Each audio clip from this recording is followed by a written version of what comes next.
খামারের শুরুতে বিশেষত ডেইরি খামার শুরু করার সময় আপনারা ভুলেও এই কাজটা করবেন না। কিছু দুষ্ট লোক আছে, সব জেলার মানুষ বা কোনো নির্দিষ্ট জেলার মানুষ সবাই খারাপ না, কিছু দুষ্ট মানুষ সব জায়গায় আছে। তো এই দুষ্ট লোকেরা বিশেষত টার্গেট করে যাদের অভিজ্ঞতা নাই, যারা গরু আগে পরে কিনেন নাই, যাদের হাতে কিছু কাঁচা পয়সা আছে, বিশেষত আমার প্রবাসী ভাইয়েরা, তাদেরকে এনারা টার্গেট করেন। তো ভাই আমি বলতে চাচ্ছি, আপনারা যারা অনলাইনে গরু কিনেন, বিভিন্ন ইউটিউব চ্যানেলে গরু দেখে, ফেসবুক পেজে গরু দেখে, ইমোতে ভিডিও কলে গরু দেখে যারা অনলাইনে গরু কিনেন, আপনি ভাই যত বড় অভিজ্ঞতাই আপনার থাকুক গরু কেনার, আপনি কিন্তু ঠকে যাবেন। কারণ আপনাকে যেইটা দেখানো হবে বা যেইটা বলা হবে, বাস্তবে আপনি তার শতকরা কত ভাগ পাবেন, এটা তারও একটা ব্যাপার আছে। এটা হচ্ছে প্রতারণার বিষয়টা। কিন্তু আপনার যদি অভিজ্ঞতাই না থাকে, তাহলে আপনি একটা হাই ল্যাকটেশন কাউ নিয়ে কি করবেন? আপনি তো তাকে তার ম্যানেজমেন্টটা দিতে পারবেন না। ফলশ্রুতিতে কি দেখা যাবে, যে আপনি যখন সঠিকভাবে যদি লালন পালন করতে না পারেন, তাহলে দুধ পাবেন না, বিভিন্ন রোগ শোকে আক্রান্ত হবে। সবচেয়ে বড় সমস্যাটা যেটা হয়, ম্যাস্টাইটিস, ওলান নষ্ট হয়ে যাবে, বাট নষ্ট হয়ে যাবে। দেখা গেল 2 লাখ টাকা দিয়ে গরু কিনলেন বাছুর সহ, যখন আপনার গাভীর ওলান নষ্ট হয়ে গেছে, দুধ নাই, বাছুরও শুকিয়ে গেছে, আর গাভীটা কষাইয়ের কাছে বেচলেন 55-60 হাজার টাকা। পরে বাছুর তো দুধ না খাইতে খাইতে বাছুর শুকিয়ে গেছে, বাছুর বেচলেন 35-40 হাজার টাকা। তাহলে কি হলো? 40 আর ধরেন এদিকে 60, 1 লাখ টাকা গরু বেচলেন, কিনছিলেন 2 লাখ টাকা। আপনার 1 লাখ টাকা নাই, টাকার অঙ্কে 1 লাখ টাকা ক্ষতি, কিন্তু আপনার চিন্তার জগতে ক্ষতি হয়ে গেছে 30 লাখ টাকা। আপনি এই খামার জগতের মানে যারা লোক আছে তাদেরকে ভুয়া ভাববেন, প্রতারক ভাববেন, আর নিজের আপনার যে আত্মবিশ্বাস বা কনফিডেন্স ছিল সেটা যায় তলানিতে পড়বে। এই জন্য ভাই এই ভুল করার আগে আপনার যদি ডেইরি খামার করতে হয়, তাহলে 1 নাম্বার কাজ হচ্ছে আপনি ভাই প্রথমে ট্রেনিং করেন। ট্রেনিংটা অনলাইন ট্রেনিং না, এটা ফিজিক্যাল ট্রেনিং করেন। ফিজিক্যাল ট্রেনিং বোঝেন? আপনি নিজে উপস্থিত থেকে ট্রেনিং করবেন।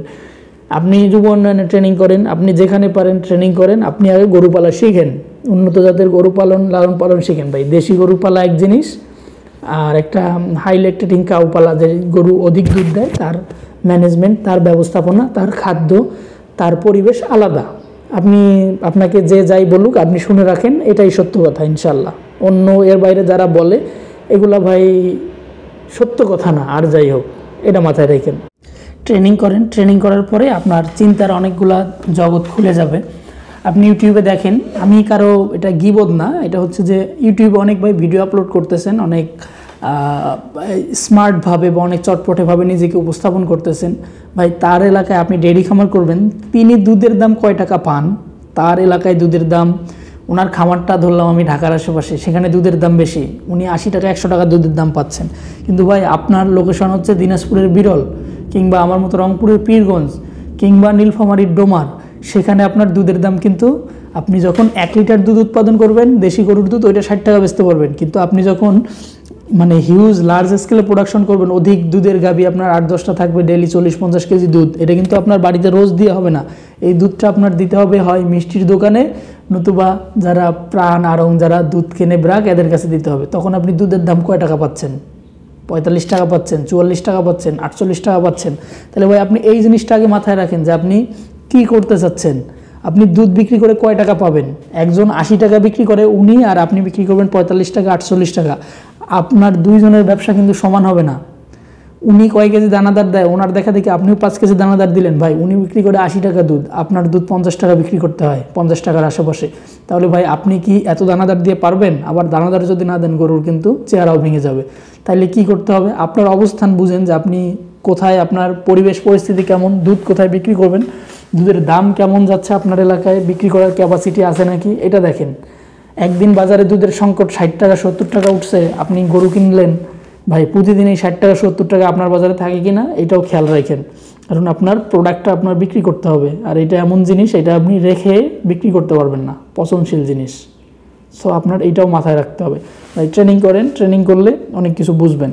এরপরে যখন শুরু করবেন, ট্রেনিং করার পরে আপনি যখন ডিসিশন নেবেন, তখন আমার যেটা ব্যক্তিগত অভিজ্ঞতা থেকে বলি, আমার এটা ঠিক হইতে হবে এমন না, আমি কোনো আল্লাহর ওলি কিংবা সাধু পুরুষ না, আমারও ভুল হইতে পারে।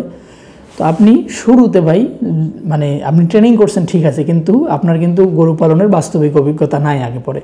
আপনি শুরু করেন বই যে বড় জাতের যে মানে একটু বড় সড়ো যেগুলো দেশি গাভী কিংবা নিম্নমানের হলস্টিন ফ্রিজিয়ান যেগুলো 5-6 লিটার দুধ দেয় F1 প্রজন্ম, অর্থাৎ ওর মা ছিল দেশি কিন্তু ওর মাকে হলস্টাইন ফ্রিজিয়ানের সিমেন্ট দিয়ে ওর মাকে ক্রস করানো হয়েছে। তো এই যে গাভীটা আপনার হবে একটা দেশি বড় বডির গাভী, কিংবা একটা আপনার এই যে হলস্টিন ফ্রিজিয়ান ক্রস, অর্থাৎ যেটার মা ছিল দেশি কেবল প্রথম প্রজন্ম, এই গাভীটার কিন্তু রোগ বিয়োগ কম হবে তুলনামূলক এবং আপনার রোগ প্রতিরোধ ক্ষমতা ভালো থাকবে। তো এই গরুগুলো আপনি পাইলে শান্তি পাবেন, এগুলো লালন পালন করে আপনি শান্তি পাবেন। কী জন্য? এগুলোর রোগ বিয়োগ কম হবে, এগুলো আপনাকে হ্যাসেল দেবে কম।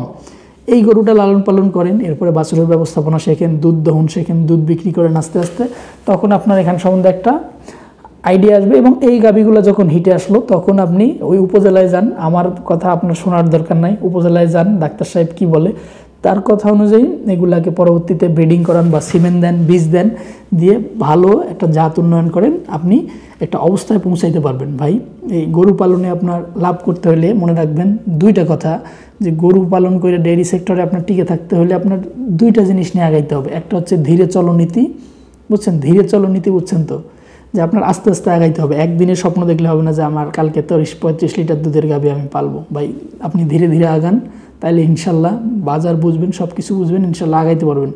যদি দ্রুত আগাইতে চান, এখানে অনেকেই খামার করছেন, অনেক টাকা পয়সা নিয়ে আসছেন, আবার অনেকে খামার বন্ধ করেও দিয়েছেন। তো এই জিনিসটা মাথায় রাখবেন। দ্বিতীয় যেই বিষয়টা হচ্ছে খরচ কমানো নীতি।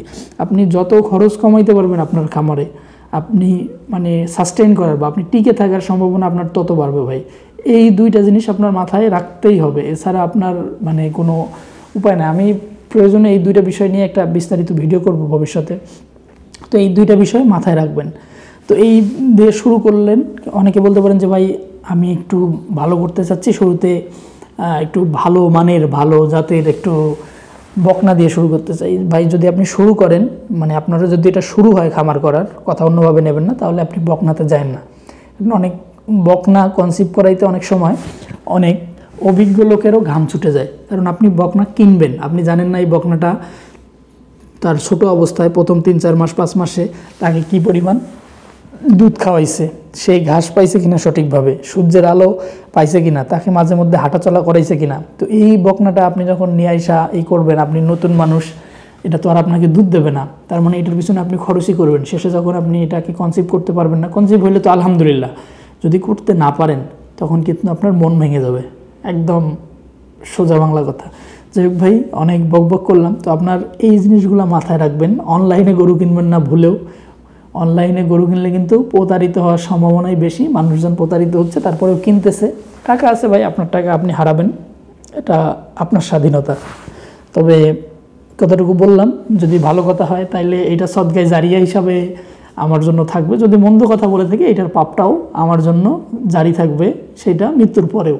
তো এই জন্য আপনার ক্ষতি করার ইচ্ছা আমার নাই। আপনার যদি এখানে সাস্টেইন করতে হয়, টিকতে হয়, আসেন, আস্তে আস্তে শিখেন, ট্রেনিং করেন, উপজেলায় যান, ডাক্তারদের সাথে কথা বলেন, খামারি যারা অভিজ্ঞ আছে তাদের সাথে কথা বলেন, শুনেন, বুঝেন, ধীরে ধীরে চলেন, জাত উন্নয়ন করেন, খরচ কমান, ইনশাল্লাহ আপনি টিকে থাকবেন এই খামারের জগতে। তো আজকের মতো বিদায় নিচ্ছি। আমার ভিডিওটা আপনার খামারি বন্ধুর সাথে শেয়ার করে দিতে পারেন। ধন্যবাদ।